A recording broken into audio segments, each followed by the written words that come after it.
been two? Or yeah, at least two. And You while we're on keep the track of topic, it. by the way, congratulations to Javier, first grandchild. Yeah, it's my first one. Yep. Well done. Congratulations, young man. Baby Sakani. He is in the building, baby. Well, you know one thing about that, though, that I like, because, you know, our family's going to keep going. It's going to keep going. You got those girls, right? And the boys, too.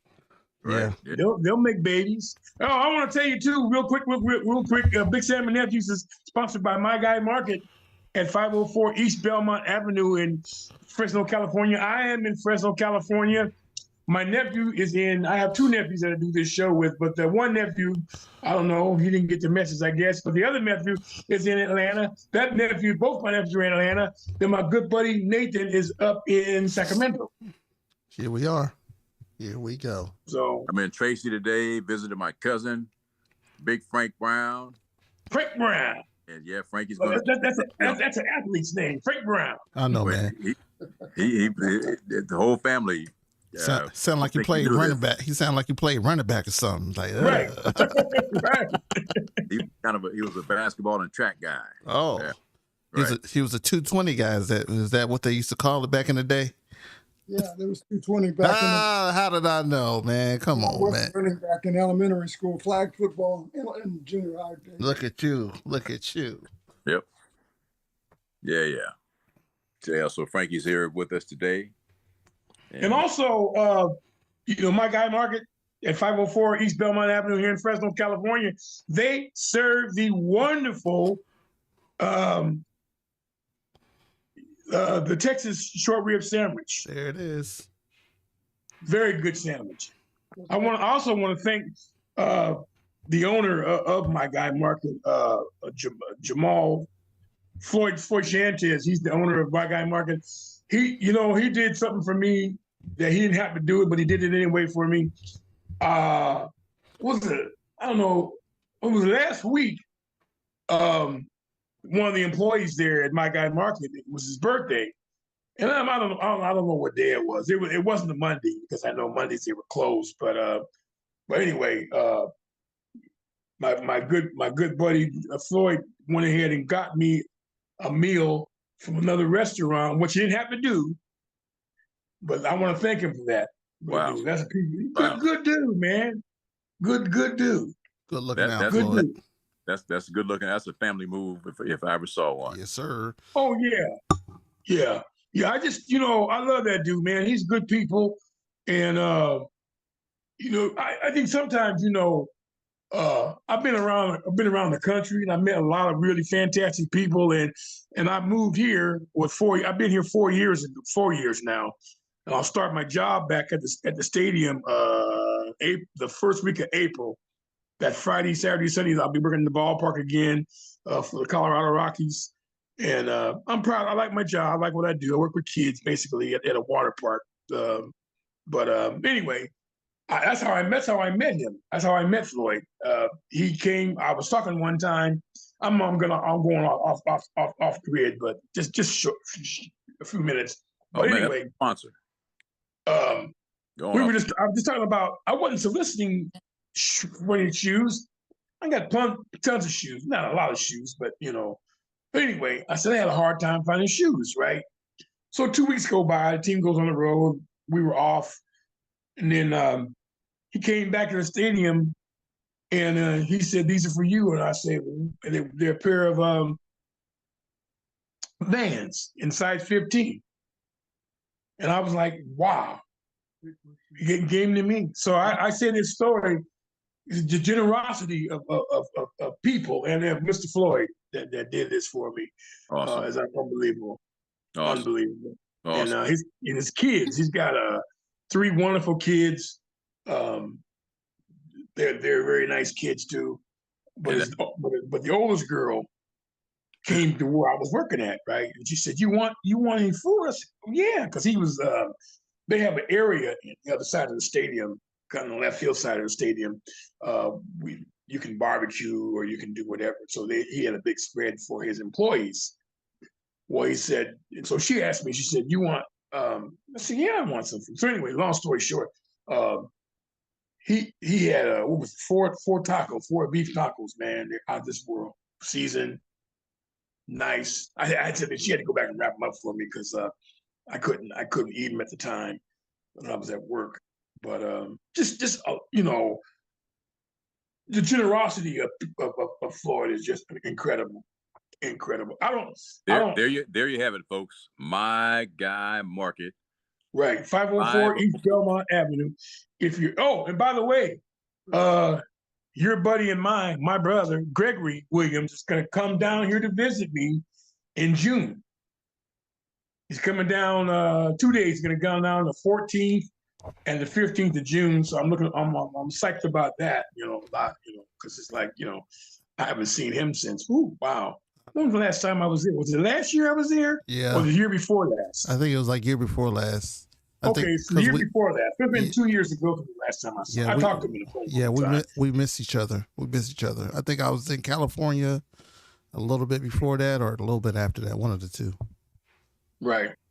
But Frankie just reminded me that we have a cousin in Clovis, which I think that's right next to Fresno. Right. Fresno. It is. And I think it would be a good idea. Chris is not vegetarian, like our cousin's name is Christopher. Christopher Marlow, like Shakespeare's best friend. Oh yeah. I don't think Chris is a vegetarian. Well, Nathan, when you get off the air, give him my phone number. Have him call me. Yeah.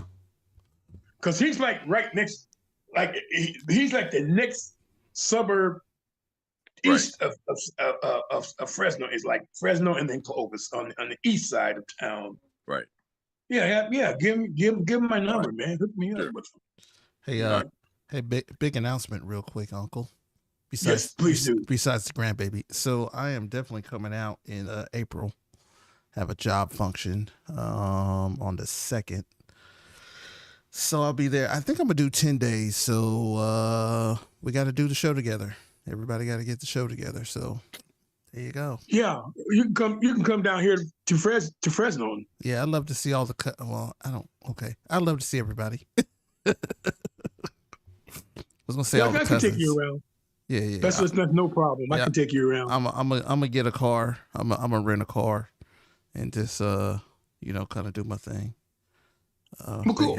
April, you said. April. Right, yeah. I'm gonna come in probably April 1st. I'm gonna work that day, and then I'm gonna chill. A great American was born during the month of April. What's his name? Javier? Because that's my birthday month. Oh, yours too? Yeah. Oh, cool. And my brother. Oh, wow. There's 3 of us, huh? Yep. Okay. Oh, you too? Oh, okay. Yeah, okay. Me too.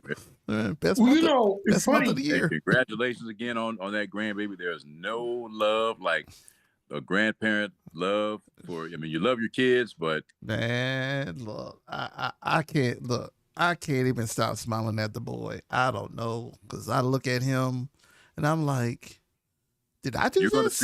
You're gonna see yourself, man. Oh, he's dead up. See new things. His personality develop. There will be some you in there. Oh, he looks just like.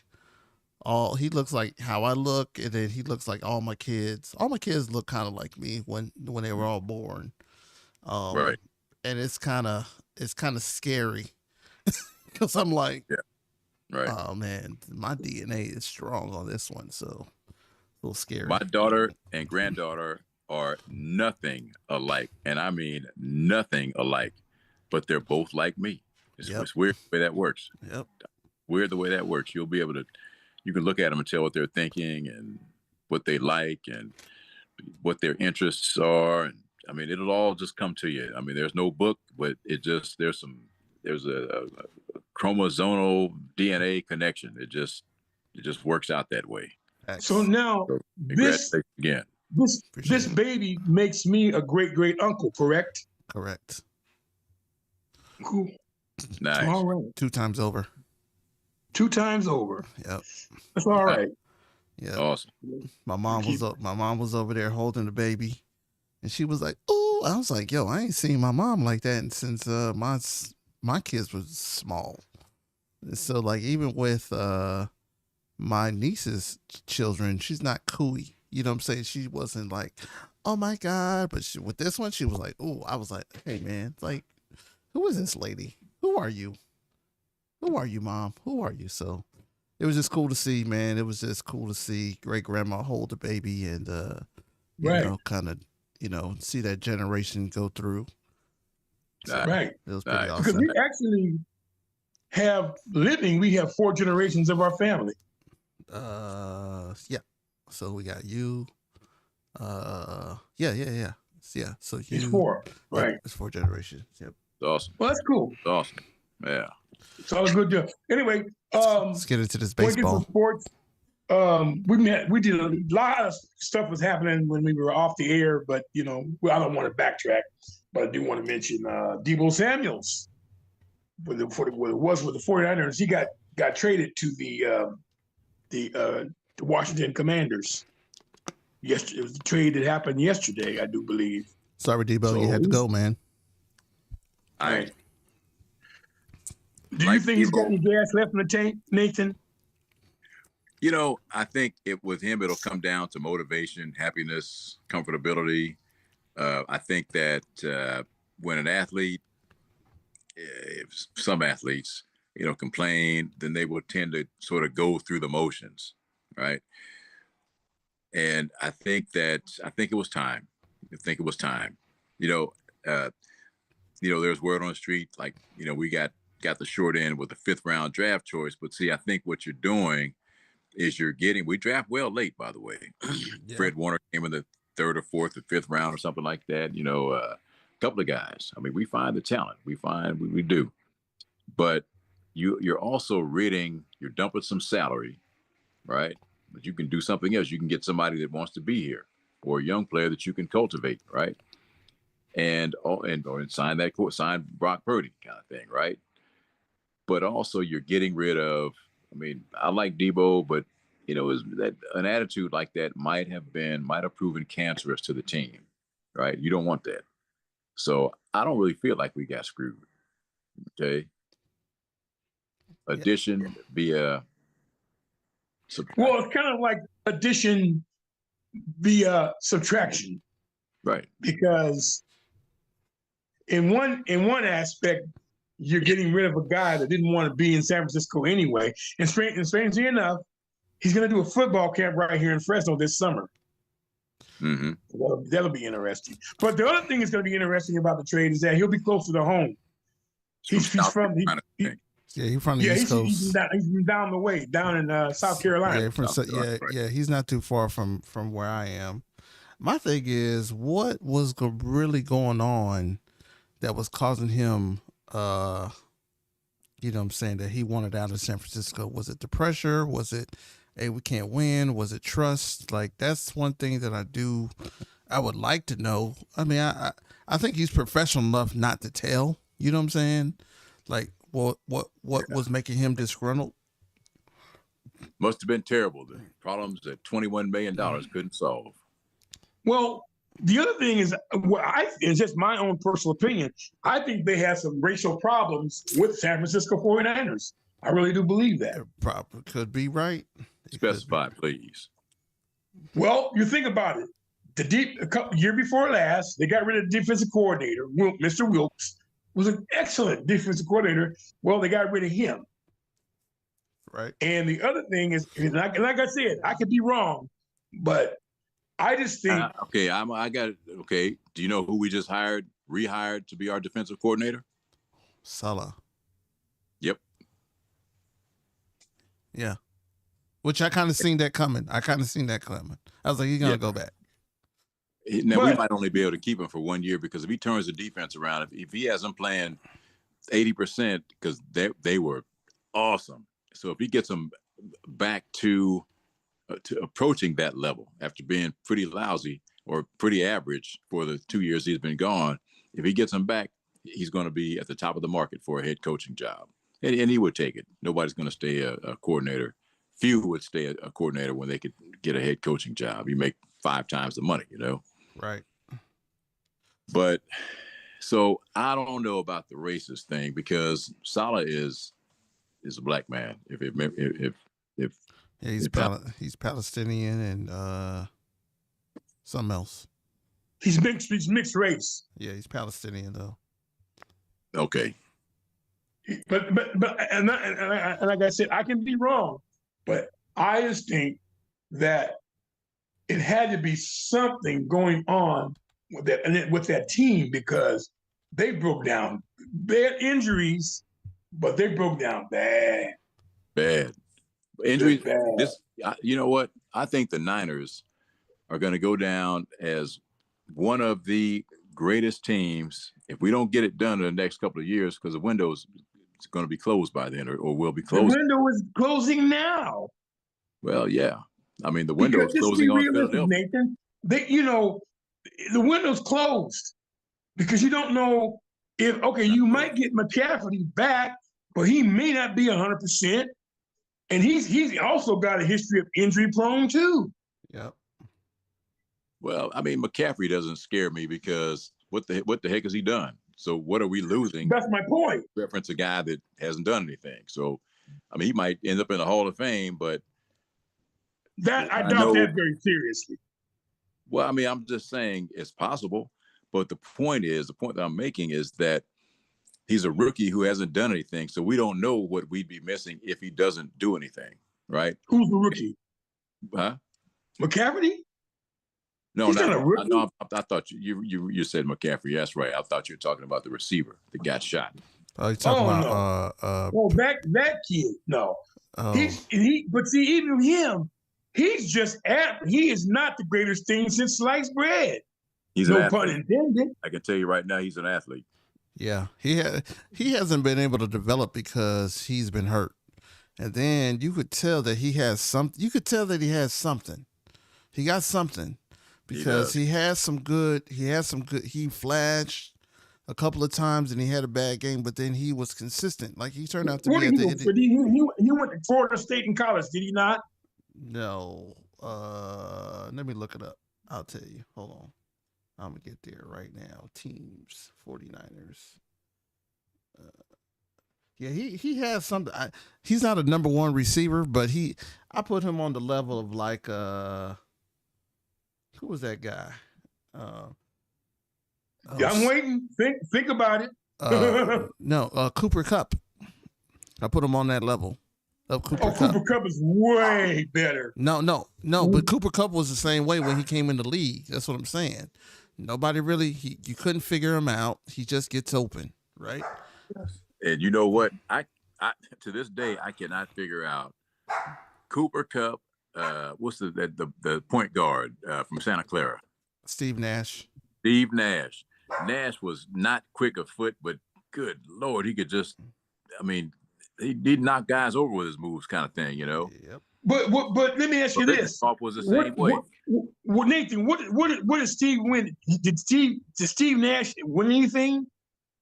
Yeah, 2 MVPs. Yeah. Besides that, he got close. Some assist titles. A Hall of Fame trophy. Wait a minute, Steve Nash is not in the Hall of Fame. He'll be in the Hall. He's coming up. Ricky Pearsall is the guy's name. He went to Florida. Pearsall, right? And yeah, and I just looked on NFL.com, and because we're talking about Debo, they're still open to trading Brandon Ayuk. Just FYI, still open to trading him. I think it's the money coming down to Brock Purdy, which I don't think they should pay him. I don't think he should get. He's not worth the $100 million. He's not worth the Kirk Cousins. He's not worth that much money.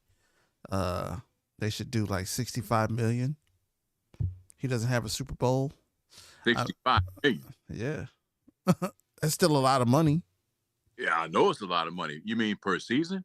No. Whatever. His overall income. Yeah, $100 million is what, Joe Flacco was getting, right? Remember when Joe Flacco got the 101?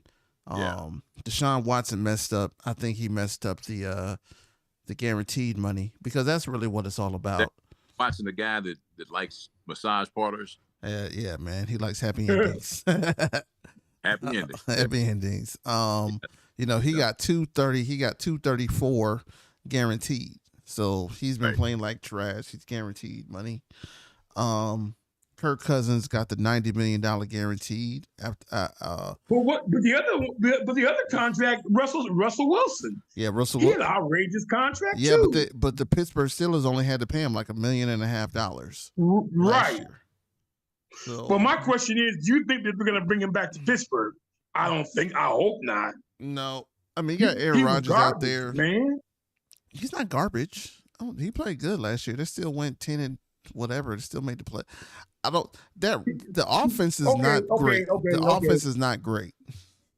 He has become slow of foot. Yeah, no doubt. His game was all about scrambling, getting out of the pocket, and then be able to flick the ball and make some plays that way. Yeah, that's it. And obviously they didn't like him in Seattle, so he left there. They hated him in Denver.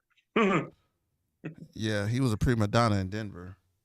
And then he goes to Pittsburgh, starts out okay, but then the thing about it is they should just give that boy the boy that they benched him for. He was 4-2. You talking about Justin Fields? Right. Yeah, I didn't see anything wrong with his game. I think Justin he'll be better this year. Justin needed some time because you got to remember, man. Justin went to Georgia. He didn't play. He went to Ohio State. Ohio State. He played one season. He's in the draft, so he's still learning how to play football consistently at that level. Yeah, because now it's a different level. I think it takes about 5 years. Honestly, let's just be honest. It takes about 5 years for a rookie quarterback to really get it together. Now there are exceptions to the rules. The boy for the Commanders, he's a world beater. There are those exceptions to the rules. Not a lot. Marino was an exception. Right. Marino was bad as a rookie, but even Elway kind of sucked his first year. Right. So, I just think they should pay him and keep him, and then bring in back a good. Don't bring in no Kirk Cousins. Don't bring in no doggone what's the cat? I'm having a mental breakdown. Was the quarterback for the Jets? Aaron Rodgers. No, don't bring him in because he wants to play right away. Yeah. Aaron Rodgers got something to prove. Whoever brings him in will play him right away because you're going to pay him some crazy money, and he's only he'll get maybe a 2-year deal, maybe a 1-year deal as a stopgap measure until you develop bring somebody else in. Yep. So I mean, you're not going to pay that. You're not going to pay him $50 million to sit on the bench for. I hope not. I mean, I think that I certainly hope not. I mean, I think the carousel is going to go crazy. I mean, my buddy, he's actually at the NFL Combine right now, doing some scouting for his company. Him and Ronnie Brown, but man, it's a lot of. I think it's a lot of good. It's a lot of good quarterbacks that are under the radar right now. You start looking at Shedeur Sanders. They're talking about he's going to go to the Jets, but they're kind of devaluing him. People are devaluing even Cam Ward and saying, hey, I mean, but this is the MO, right? This is the MO. Hey, look, he can't move like the other quarterbacks because he's a stand-up quarterback. Man, Shedeur can move when he wants to. He got the most accurate arm. Well, his arm is not strong enough, so they grade him as a second-round prospect. And I'm like, there's no way in the world, Javier. I'm telling you, second round. I'm telling you, that. I know that. They devalue them. They don't want nobody else to get them. Yep. So, I mean, I look at all these guys, man, and then you got some white kid that comes out of nowhere. It's like, oh my God, he's the greatest thing since sliced bread. Look at what he could do. And I'm like, yo, this dude ain't do nothing. Shedeur led everything in college. You know what I'm saying? Single-handedly was doing things on his own. The other problem is too they hate. They just hate. They hate Deion Sanders so bad that they're gonna scar his name. Oh, facts. Deion Sanders has done nothing but do good things in this world. He ain't, but you know what? Quarterbacks go. See, it comes down to the last minute, and I'm telling you, GMs and organizations will say, well, you know what? We rate this guy. Okay, here are the things that we like, and here are the things we don't like. So it's not like he's John Elway coming out kind of thing, right? But then at the last minute, they'll start twitching. Because then here's why. They'll think, now, what if this kid is the cat's meow? What if he's the next, whoever, right?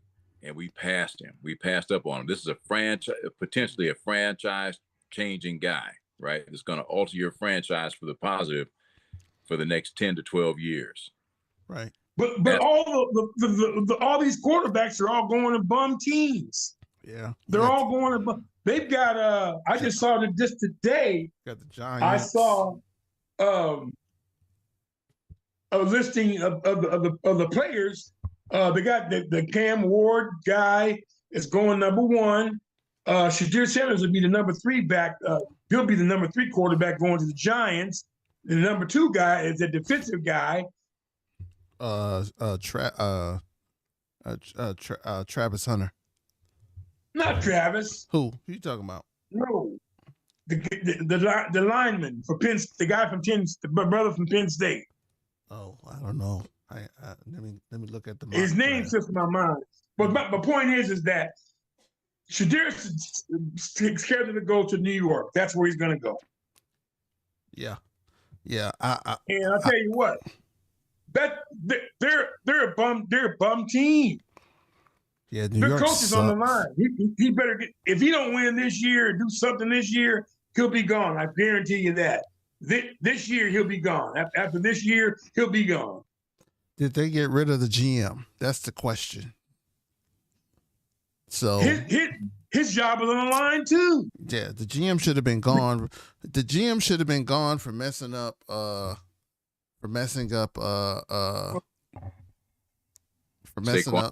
Barkley. He should have been gone for that one. Inside the division, and you just won a Super Bowl. Oh, I'm firing you as soon as that Super Bowl is over. You gotta go, homie. You gave him away to your in conference, your in league rival. It's not like you sent him to the you didn't send him to the West Coast. Nope. You sent him right to the G. You just helped Philadelphia win the Super Bowl. See, here goes the whole thing in total with this. You get rid of you bet your money on Daniel Jones, right? So yeah, we're gonna go with Daniel Jones, and it's on HBO. So if you guys want to look it up, everybody knows it's on HBO. These whole things. Saquon didn't want to go. We know that, but you wanted Daniel Jones, who's coming off an injury. Now let's give him one more chance. He could do this. He had a good season. He did. Okay, cool. But then you got rid of this fool too in the middle of the season. You cut him. So now you lost everything. Which, if you would have kept Saquon, hey man, just don't shut Saquon down for a year. Okay, cool. You bring Shador in. Now I got me a quarterback with another wide receiver and a running back. The defense is halfway decent, but you could score. You ain't do that. A lot of these organizations, Javier, they do the opposite of just what you said. What you said makes a lot of sense. I don't know football. But these GMs, man, a lot of these GMs are just, I don't get what their thinking is, man. Right. I wonder if it's marketing sometimes. It could be. Take the popular pick, or I don't know. Yeah. Sometimes they just blow it. I mean, but they've been blowing it for years. That's the thing with the Giants. Right. They've been blowing it for years. They haven't had a good team since Eli. The Manning brother was there. Yep. Eli. Yep. Which, by the way, do you think that Eli should have been in the Hall of Fame? But he's not in the Hall of Fame either. He'll get there. He could. He's got the right last name. He's got 2 Super Bowl titles. His statistics they don't blow you away. Yeah, but he's clutch. He man. He got the complexion for the connection, or the connection for what he said. Correct. Probably I think the next time around, I think the next Hall of Fame inductees, Eli Manning will be in that. He'll be in that group. I'll guarantee you that. If I'm wrong, email me. I wouldn't disagree with that. We know that East Coast cities, and especially like major media markets, right? Their players, I know it's like this in baseball. I bet it's not much different in football. There's a built-in advantage when it comes to award season, when it comes to Hall of Fame time. It just is, He played in New York, and I think more than his complexion, he has the right last name. He's got the pedigree. I mean, but I think this is what will get him in. He went 2-0 against Tom Brady, who is arguably one of the best quarterbacks probably this generation has ever seen, right? He gets 7 Super Bowls. Yeah, Brady's right there with Montana. Yeah. I mean, I got Montana over Brady. So do I. Just because of the eye test, right? But Brady's a great player, so I'm not going to take nothing from him. I mean, tremendous. Even when I watched him play, I can't stand this fool. So when I start feeling like that, I'm like, oh, damn, you're good. With that being said, Javier, where would you rank Pat Mahomes right now? Right as in the top 10 of quarterbacks that ever played a game. Is that what you're saying? No. I think he's up there. I think he can get up there. I think he's probably like number 9 or 10. He's like squeaking in the door.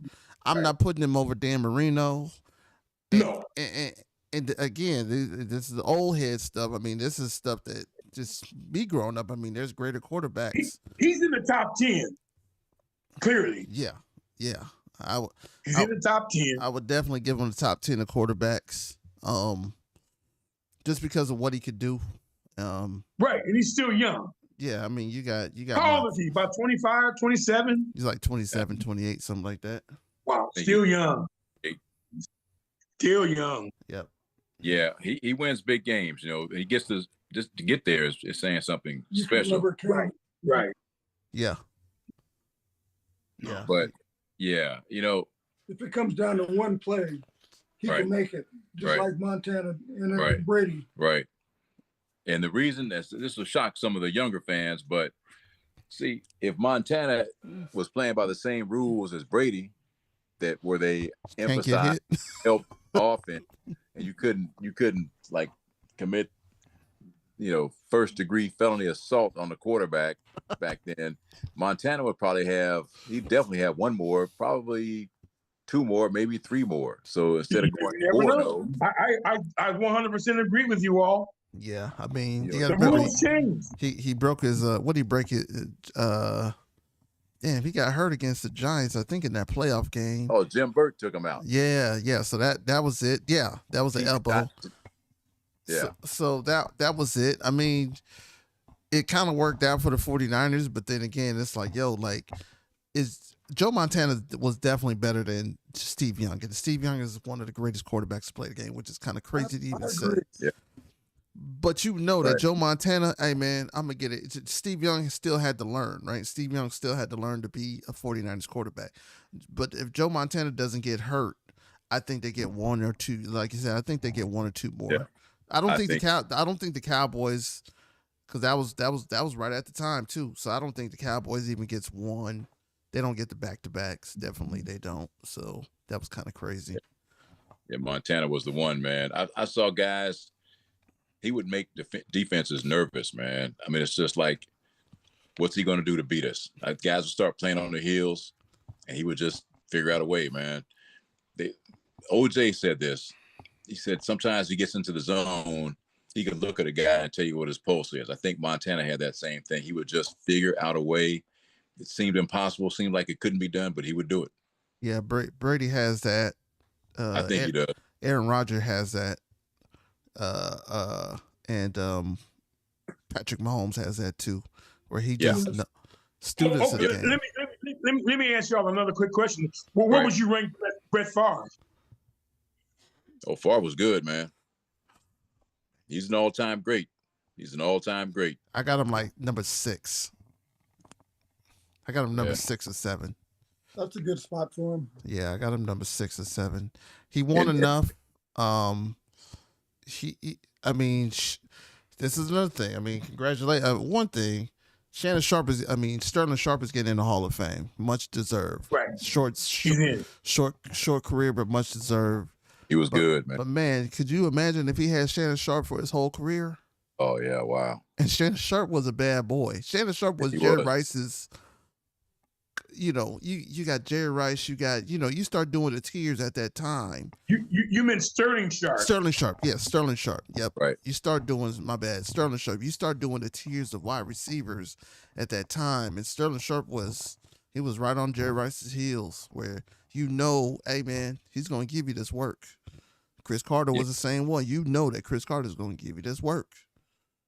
And so that's where you start looking at, but then you start looking at numbers. You're like, man, hold on, this dude got 22,000 yards. His numbers are just crazy. No, I'm talking about Jerry Rice. Oh. So I'm just saying, like, right. Brett Favre and Sterling Sharpe have those numbers, but he had for them 7 years though before he got hurt. Right, man, his numbers was crazy. Yeah, he was awesome. Yep. Yeah. He was my second favorite wide receiver, to be honest. Shouldn't say that. Who was number 1, Terrell or Jerry? No, Jerry, man. Come on, dog. I only played football because of Jerry. That's it. Well, I mean, you were a little bit young, man. I watched Jerry growing up. I was born with Jerry Rice in my veins. Yeah. Cool. And we have to be careful labeling sort of all-time greats, right? I made a Facebook post about Deacon. It's just a couple of weeks ago about Deacon Jones, where someone filed his sacks. I think they came up with 173, which puts him third all time. But of course, he did his in 12 and 14 games, primarily 12-game seasons, kind of thing, And it's incredible. But a lot of times, sports fans tend to pick the guys that they've seen, right? Right. And so, so we wouldn't factor in guys like Sammy Ball or Javier. You probably wouldn't factor in Johnny Unitas. I barely do myself. I do. To be honest, I do. Okay. That's what I was saying. I'm just saying this generation, but yeah, I'm thinking about Sammy Ball. I think about all these older guys, Plunkett, blah, blah, blah. You start going down the line, but go ahead. I never saw Sammy Ball before. I only saw the tail end of Johnny. Excuse me. And for me personally, I would have to put Johnny Unitas in the top 10 too. Yep. Oh, for sure. Oh yeah. Somewhere I have to squeeze him in there. He had that. He would fool you. He had that. Do whatever it takes to beat you. Yep. Yeah. I remember he had. Sure. I mean, I think back then quarterbacking was pure. You know what I'm saying, to a degree. It was all. Oh yeah. They were changing the game. They were doing things that wasn't traditional.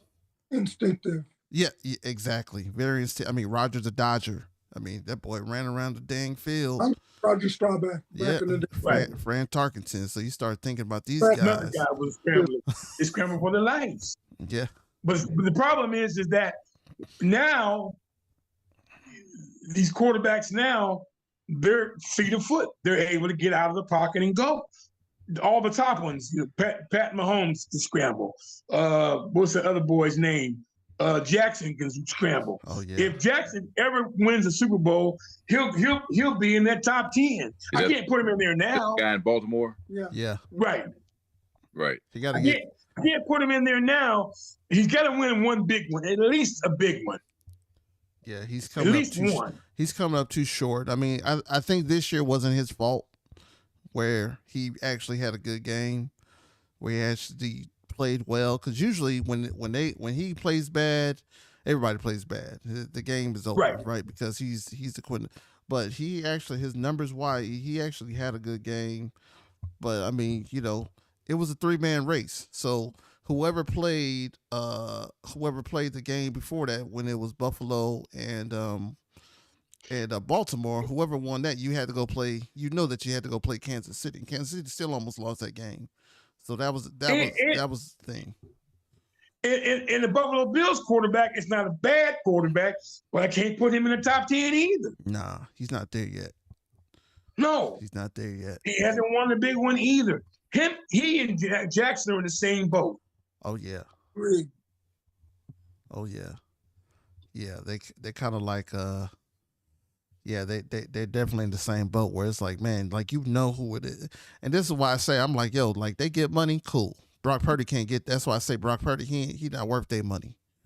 He not worth their admission ticket. You know what I'm saying? That's why I couldn't give him. Well, if they pay him what you say they're going to pay him, he better come through this year. Oh yeah. I mean, so there's talk that they might dump Debo. I mean, Ayuk too, huh? Yep. It's on the web. It is on the website. I say go for it. I say go for it. Because I see, you know what? I think that you start in the trenches, and you can, like, wing players are much easier to find than trench dogs. Linemen, absolutely. Oh, and then Trent Williams might be gone he might be tired. Yep. Yeah, their line could be decimated this year, and that right. I think that's what caused them to start having some issues is because you had Trent Williams hurt. You had the center was hurt. Talk of leaving. Yeah, and then the guard was hurt. Retiring. So you had three guys that was hurt that they were moving in and out the lineup. So there's a lot of cohesiveness that was missing.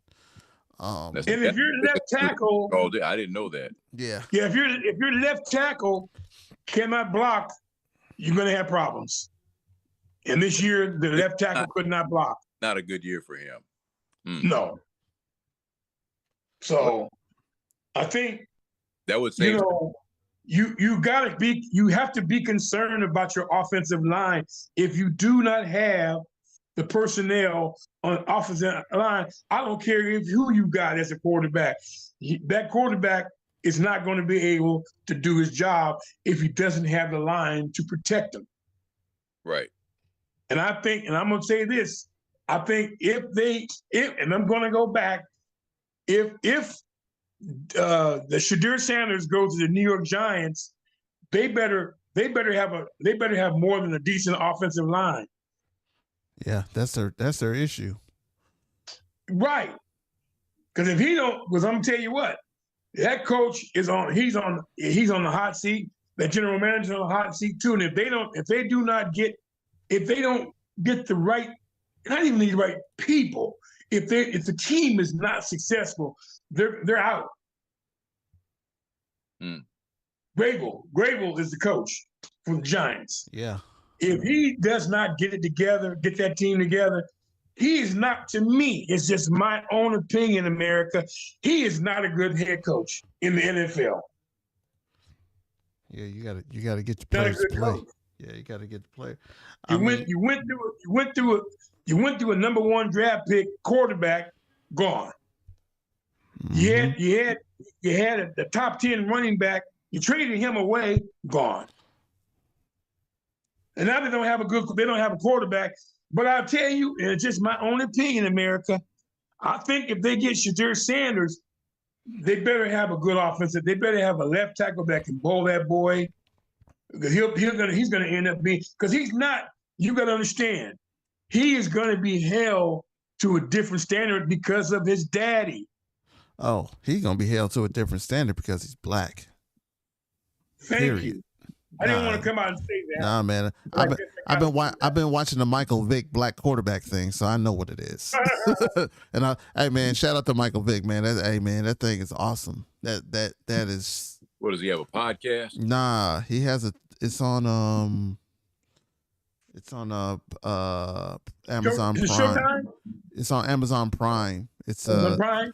The evolution of the black quarterback, and so talks about all the first old school quarterbacks all the way up to now, and who has really, you got what's this guy that and I can't think of these names because I only see him every once in a while. Some of Some black quarterbacks. Marlon Briscoe was one of the first. Yeah, him. Warren Moon. Warren Moon is on there. Yeah, Warren Moon's one of my favorite. He's definitely Warren Moon's definitely in my top 10. Just FYI, he's definitely in my top 10. Just FYI. Most catchable ball ever. Yeah, a beautiful pass. Well, beautiful pass. And I'm gonna tell you this, America, because they're black quarterbacks, as they said that a black quarterback, they couldn't have a black quarterback because he couldn't think. Yep. Now you got 2025. Yeah. You had two black quarterbacks going against each other for the second time. I guess they can think, eh?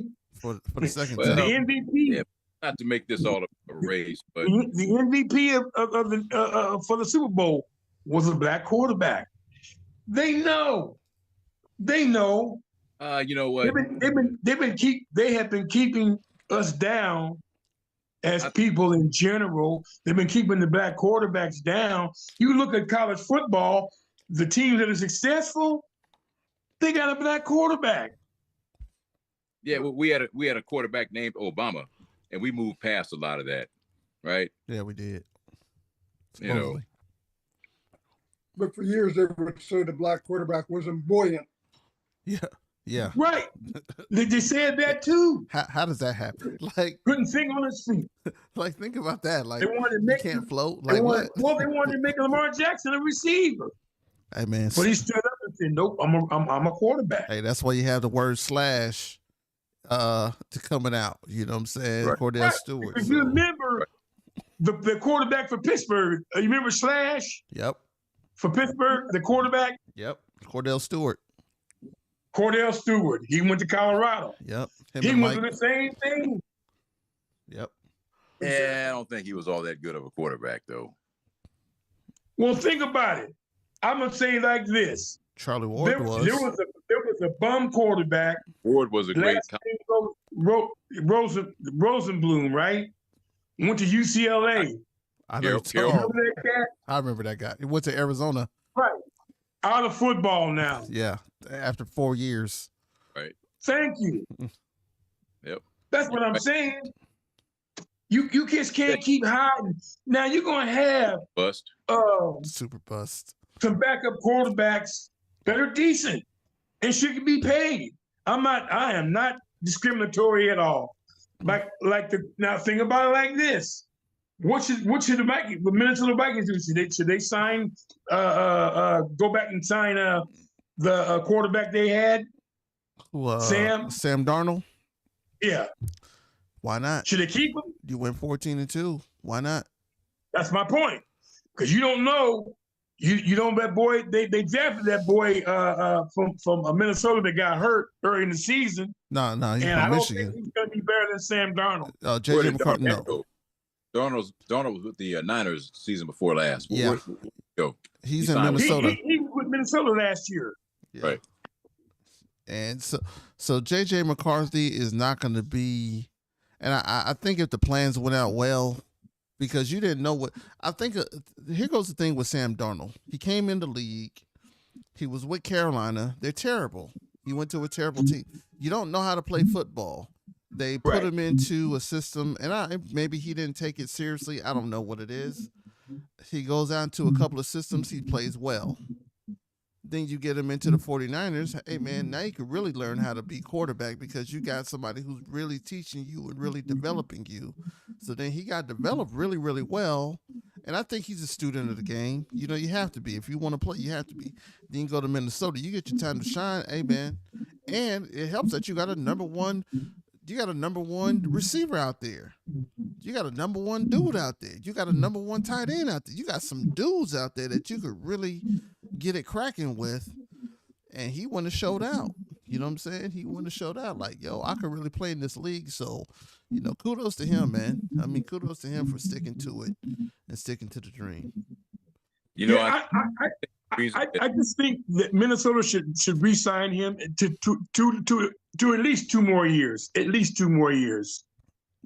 And then they can find out what they're going to do with JJ McCarthy. Just my own opinion. We don't know what he can do. Nope. And he's coming off injury.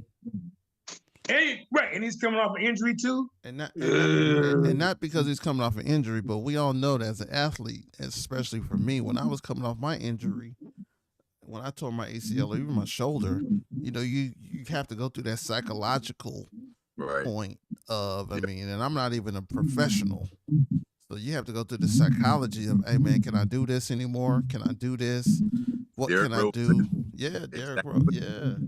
He said the same thing. Well, that's why I think the Vikings should just re-sign Sam Darnold for at least 2 more years. I think that would be a good. I think that would be money well spent, but I think they got him so cheap, and they're like, man, hold on, because what else do we need to do, and how much money is he going to cost us? So because he's gonna want top dollar, and again, do you want to invest in? If you invest in this top dollar guy, my rookie quarterback only has 2 more years, and then we got to pay him. So now we don't know, and we still don't know what he could do. Well, that's my point. That's my point.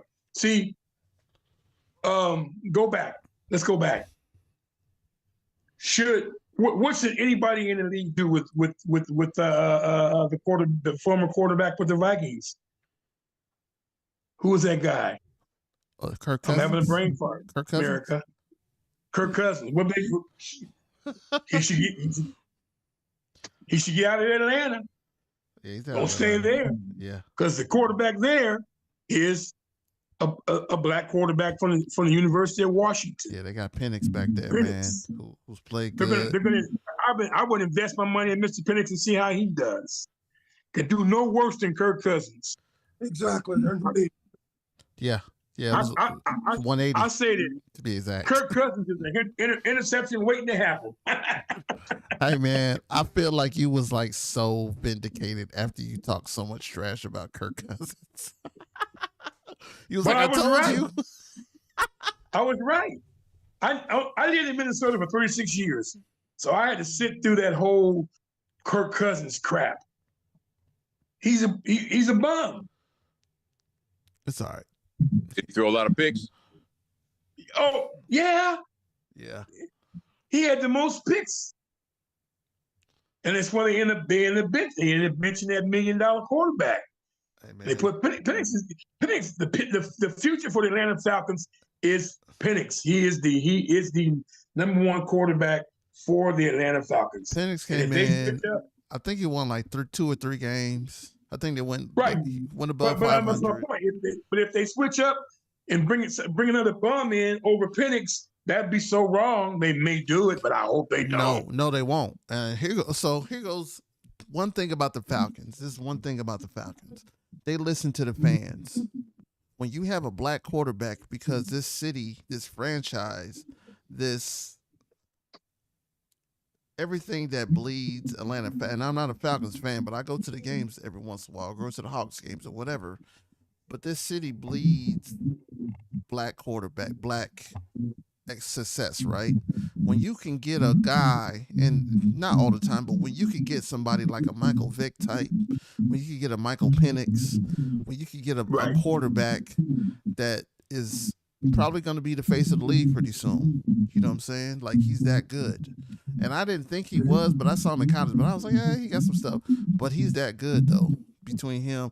So you marry that with the franchise that really listens to this city and can be the heartbeat of the city. Man, you got something. It worked in D.C. Yeah.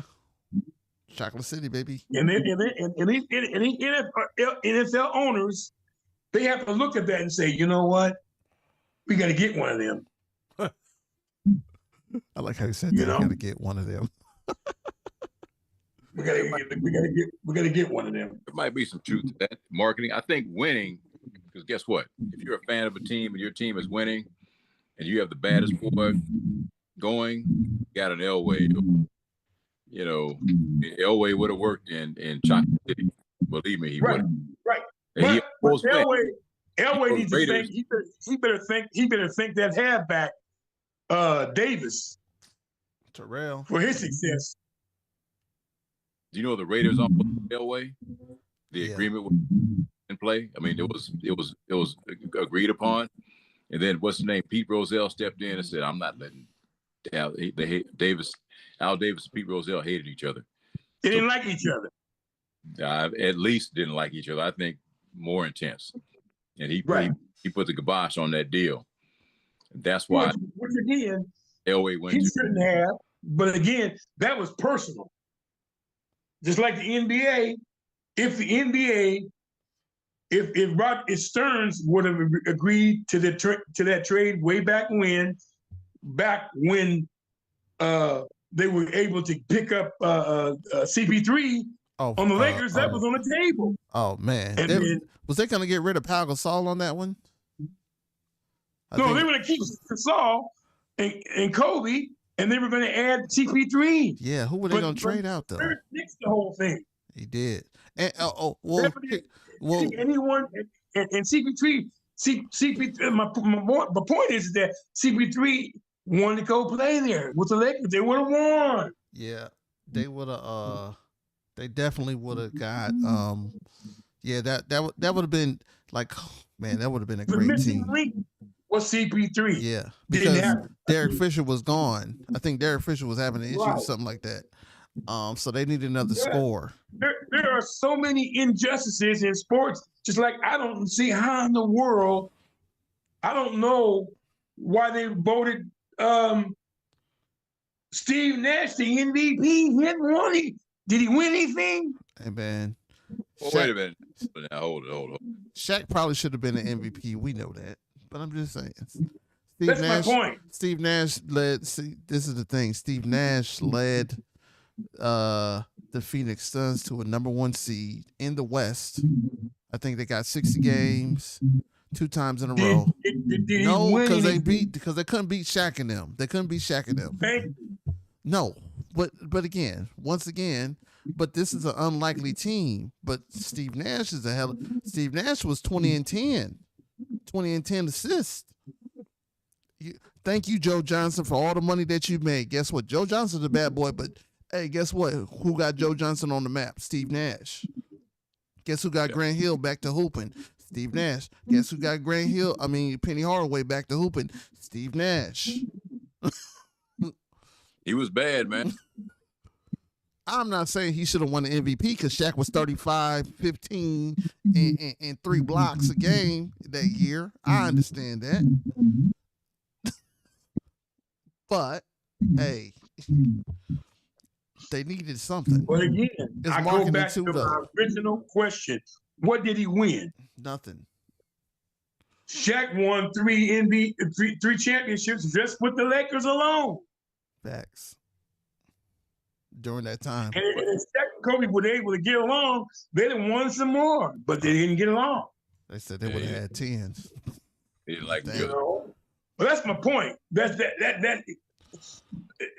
my point. There have been so many travesties in sports that if you really get down to it, then how did this guy win an MVP? I'm gonna go back to even further to a different sports. There's no way in the world that Barry Bonds should not be in the Hall of Fame, America. No. Hey, do you see? Oh, speaking of baseball, did you see? And you probably know this, Nate. I don't know if you kept, but Pete Rose's family is petitioning. I think it's Bud Selig. Who's the commissioner of baseball now? I think Bud retired. Bud, okay. Who's after Bud? Whatever the guy's name. Anyway, they're petitioning baseball to get Pete Rose into the Hall of Fame post his death, which I think that they're thinking about it right now. That you know what? I'm gonna guess that MLB won't let it happen on like his first year not with us anymore, because that would be perceived as, oh, you guys just mean. You knew he was going in, but you just wanted to make sure he didn't see it. It could be. It could be. Yeah. I mean, but like Uncle said, it's a travesty. It's a travesty. Oh yeah. That's my point. Is that it's a travesty that he is not the leading home. Okay, he had a gambling problem. That's what he had. He had a gambling problem.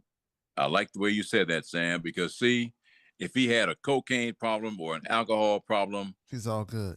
He's all good. And in fact, that would solicit more sympathy. He could have been a crackhead. He could have been a crackhead. He didn't cop to anything. That's what hurt him. Because he denied it for the longest time. Who, Barry? Or Pete? Yeah. Pete. Well, Pete. But I hope, and it's just my hope and prayers that they'll let him in, and hopefully that they'll let Barry Bonds. Barry Bonds should be in the Hall of Fame. Mark McGwire should be in the Hall of Fame. I don't know about that one. Mark? What? Because here's the way I sort of separate them. For all we know, Mark and Sammy did them to be good. We don't know what they would have done without them. That happened early in their careers. Sammy was kind of like an average ball player before he came to spring training and early camp, or early season one year, looking like Schwarzenegger. You're right. I mean, yeah, and that's when he got really good. But he was kind of average before then. McGwire, I think, did that early. Canseco did it early. See, no, go ahead and finish it. Well, Barry, the other thing is that like a 300 guy before all day. Yeah, he was 300. I mean, that by itself, and like multiple gold gloves kind of thing, with a high batting average. Those kinds of things would get you in the Hall of Fame on their own. If a guy is 300 in his, I don't know, 10th year in the league, he's going to get to 400, certainly. Well, if Barry had already won 7 MVPs. No, he had won 2. But my point is that if he would have retired, right? Say he'd have done 10 years in the league, right? He'd have gotten. He had what, 2 or 3 MVPs? 2. He'd have been in the Hall of Fame, 2, right? Maybe 3. Yeah, he'd have gotten in. Yeah, and he lost one the year that my third baseman for Atlanta, Terry. Terry Pendleton. Oh, he did get that. Oh, wow. That was 91, 92 or something like that. 92, 93, something around there. Yeah. Bonds was almost 40. He was like 38 or something like that, And they're saying, yeah, he should have won that one. You see. But anyway, I just hope that at some point these writers get off their duffs and just go and vote people in, justice wise on their merits. Because Barry they drug Barry through the mud with that steroid. He went to court. Yeah. Right. Not guilty. He got convicted. He was convicted. Then it was overturned and dismissed, just like Clemens. Right. They were both convicted. Well, I don't know if Clemens was convicted, but the prosecuting attorney did something that, I mean, I'm not an attorney, but when he said something that no attorney would ever say, knowing that, in my opinion, knowing that was going to get the case thrown out. So he set him up. He did it on purpose to let him go, Then Barry went back and had his, conviction mitigated, thrown out kind of thing, right? Yeah, but I think with we all know, Nathan, you and I know, Barry was very hostile towards the media. They didn't like him. They did not. And that's the part that just kills me, because it's like, okay, but what's going to happen is that a lot of these old writers, they're gone. Some of them have passed away. That you got old dudes that are playing by Babe. Now these guys weren't alive, or they weren't alive when Babe Ruth was playing, Nope. But they continued habits, and there were guys that actually made this statement: if Babe couldn't go in unanimous, nobody should. And then Mariano did, but then you have that. I thought that would be, not everybody deserves to get in unanimously, but Ichiro should have, right? Yep.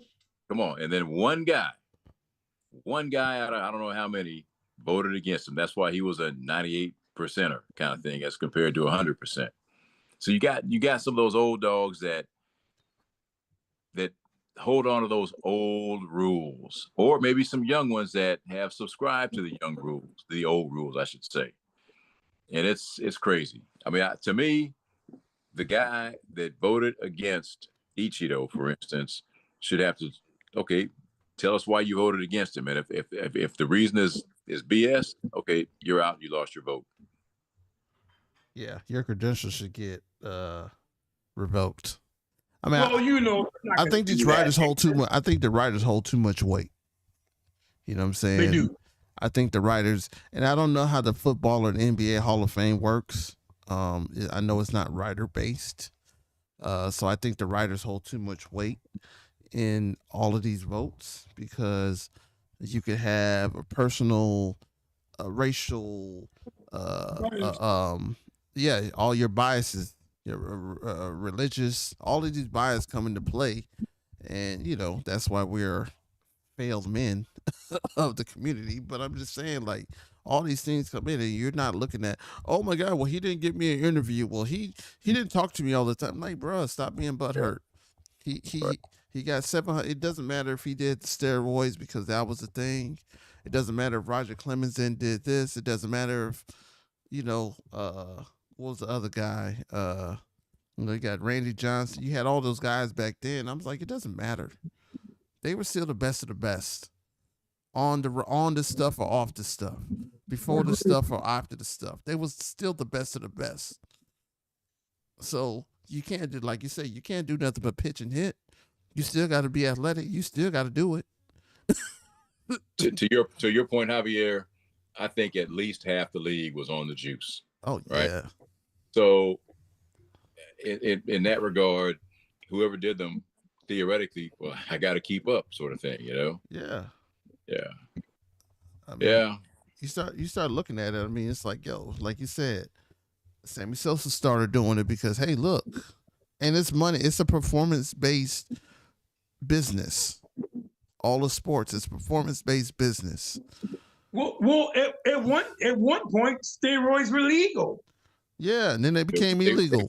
They weren't illegal, right? They were never illegal. Well, there was a time when they were not illegal, right? Right, that's my point. They were legal clinically, medicinally. Doctors would use them to do for whatever reason. I remember I took a shot of cortisone on my, actually was on my, just above my knee. I took another one a couple of years later on my shoulder. Ooh, yeah. And man, stuff, boy, that'll get you right quick. I'm telling you, so much so that the doctor said, look, I was hitting the weights every day, basically, this kind of thing. He could see that. But he said, look, here's the way this stuff works. It's like magic. By tomorrow morning, you're going to feel like you never hurt your shoulder or your knee or whatever, right? I didn't hurt my knee, but it was right around my knee. And in that case. And he said, but you're not really healed. You're not healed. You're going to feel like you are, but you're not. I want you to take a certain amount of time off playing ball or lifting weights or whatever, because if you don't, you could do further damage, and you'll be tearing the thing up to shreds and not know it, because you'll feel great, right? But so the stuff works very, very fast, like medicinally, for instance. And in that case, they heal overnight. They have a big injury, take a shot of that, and you feel like a new man. So I don't know. Some of the guys that were, in my opinion, were good because of steroids. I don't know. There's something to be said, like you said, Javier. They were just keeping up with what everybody else was doing, and they still hit 500 home runs or pitched won this many Cy Youngs or whatever. But a guy like Bonds, maybe even a guy like Clemens, I've said this before, I don't think steroid use is the only thing keeping Clemens out of the Hall of Fame. I'm not going to put the man on blast, but no, I understand why too. Well, I know, but the thing is, in Bonds' case and in Clemens' case, minus that other thing, they were, in my opinion, Hall of Famers before we believed them to have started using steroids. And based on that, I'd certainly put Bonds in, Clemens to a lesser degree, but because they had earned it on the field before they started using. Ah, okay. I got you. Okay, what is the thing that's keeping Clemens out? I want to know if it's not steroids. It was a relationship with a young girl. Oh, see, I didn't know that. You nasty bastard. Right. No, I'm just joking. Right. And that's the reason why they don't want it to come out. Hey, man. It is for Roger Clemens. It is what it is. You know. Brett Favre had the same thing. Whatever. And I'm sure, Barry Bonds, he's gone through, 2-3 wives now? Yeah. Yeah. No one, I wouldn't. No one goes, put it like this, my friends. You might have got a limit. No one goes through life unscathed. No one goes through unscathed. Right. Everybody, people, I've sinned. Yeah, I'm sure you've sinned. We're not going to be able to go this lifetime and not sin. Right. We're not built like that. Right. So with that being said, it's like I hope for Pete Rose's sake that he does get in the Hall of Fame. Pete Rose he had a problem gambling. Now, should he have copped to it earlier? Who knows if I was in that situation if I had to cop to it earlier. I might have been kept denying it too, right? I mean, I think the reason why he didn't cop to it, remember, he was still doing commercials and stuff too, so he was still getting a lot of endorsement money. So this is what I think. I think he was looking at it from the money standpoint. Hey, man, this is my livelihood that I'm still getting paid from, doing endorsements, signings. Like OJ. I mean, even if just a little bit off topic here, but even if OJ, because OJ was like the face of America.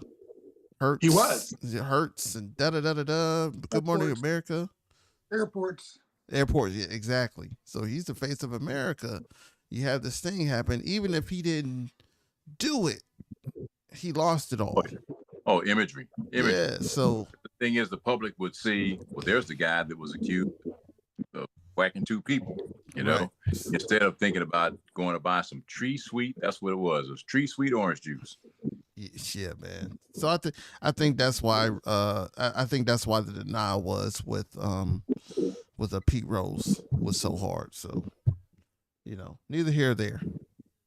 I think he needs to be in, to be honest. So so do I. Yeah. I just hope at some point, I'm 70 years old, and I'm hoping at some point these guys get in the Hall of Fame. So do I. There's no way in the world you're going to tell me that Pudge Rodriguez, playing the catcher's position, didn't take steroids. Slim Rod. Oh, yeah. I mean, Pudge. There's a long list. Early. See, you know what? Yeah, go ahead, Javier. I couldn't hear him. What did he say? I forgot about A-Rod. Oh, yeah. Steroids. Yeah. Right. But again, before steroids, he was still the man, though. So he was. It's still back to that argument. It's like, he was still. But then, when he went to Texas, was it Texas? That's when that's when you can start seeing that he was on the juice. And he explained, he admitted he was, because of that contract, he felt he was under a lot of pressure. I mean, that's a nice cozy excuse, but you have a pretty good idea of when he started using. Now, when do you become a free agent? After 6 years. So that means for 6 years he was one of maybe the best player in the game. Then he continued numbers, right? Right. That's a little bit early. So Bonds, those guys, 10 years before, and that's you have to play for 10 years. You don't play 8 or 9 years, you can't get in, right? With rare exception, but there's an unspoken 10-year cutoff. Maybe it is written rule. And A-Rod did not hit those 10 years before he started using. That's why I am not as brokenhearted about him not being in as I am about Bonds, for instance.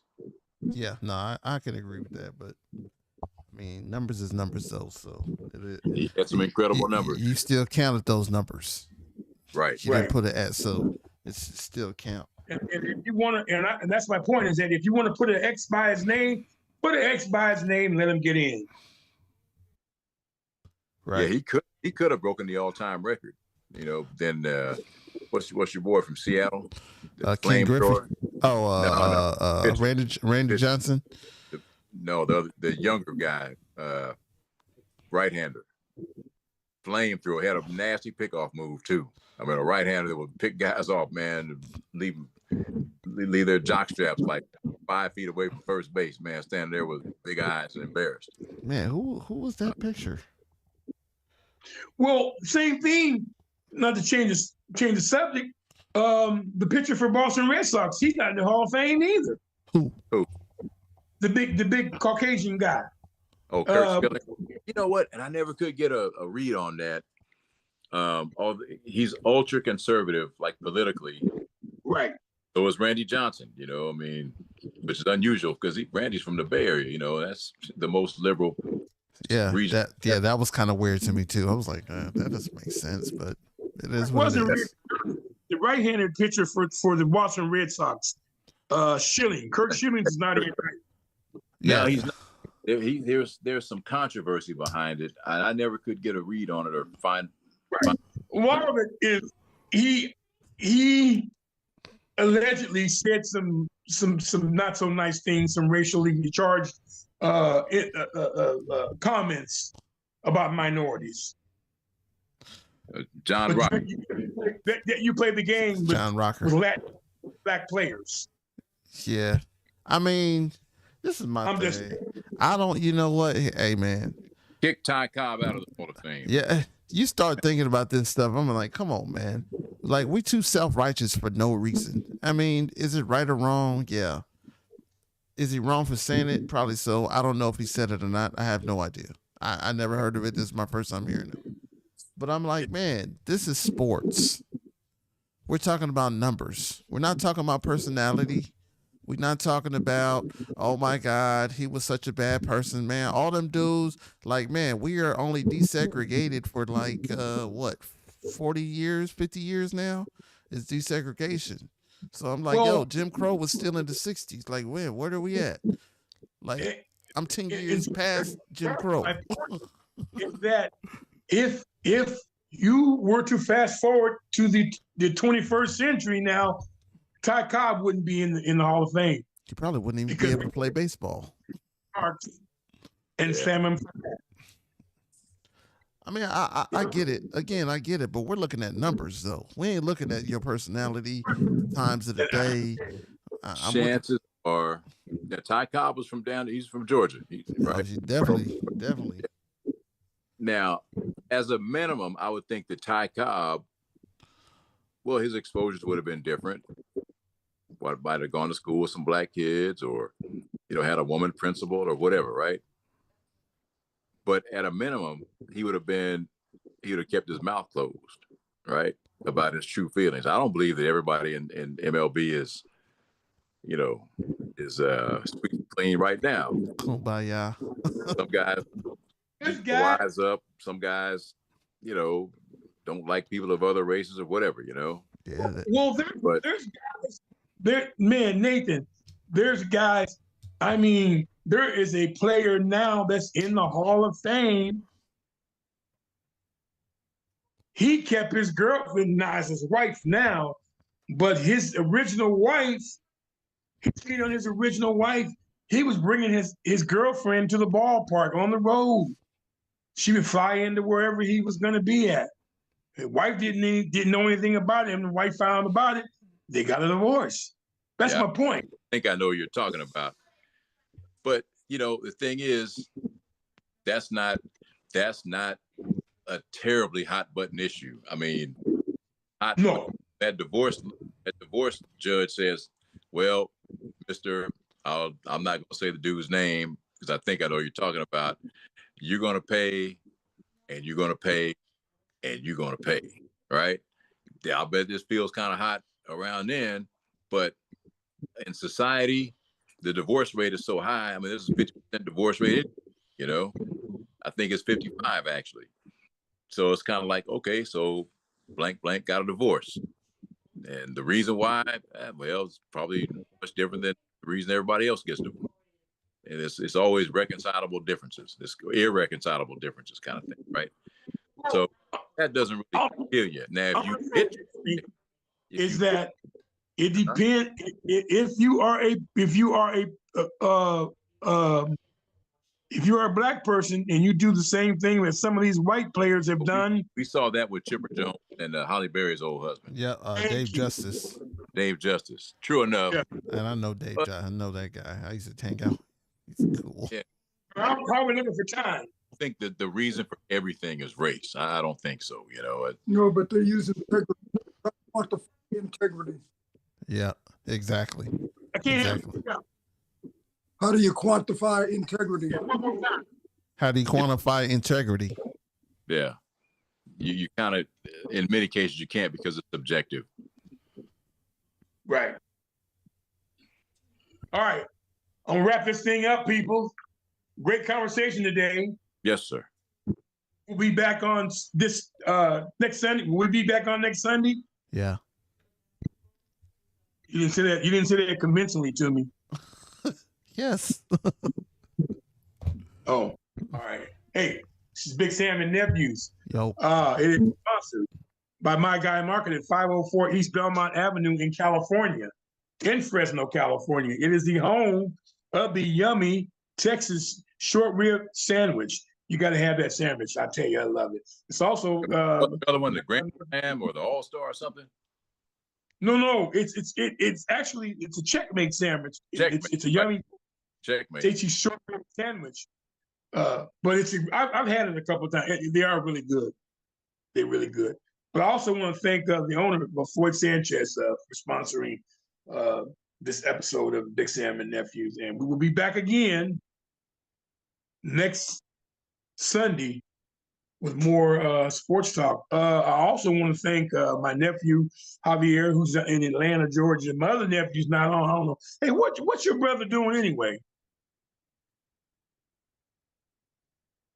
Okay, whatever. And I also want to thank Nathan and thank your cousin for being on the day too.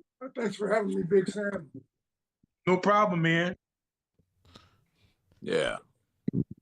Oh, hey, and by the way, thanks up the highway in good old Sacramento. What about Sacramento? No, I was saying where you were from. Right. And I'm from actually, you know what? I can tell that you've been gone for a while, Sam, because you're from, you say you reference Sacramento, but nobody says that.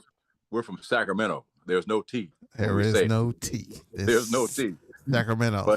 But it's spelled with a T, and I think this T is supposed to be enunciated. But in Sacramento, in the end, I think it's T-O in the end of Sacramento. Well, it is. That's how it's spelled, and that's the proper enunciation. But if you you're all here, we leave it out. Hey, I've only been back. Like being from Baltimore.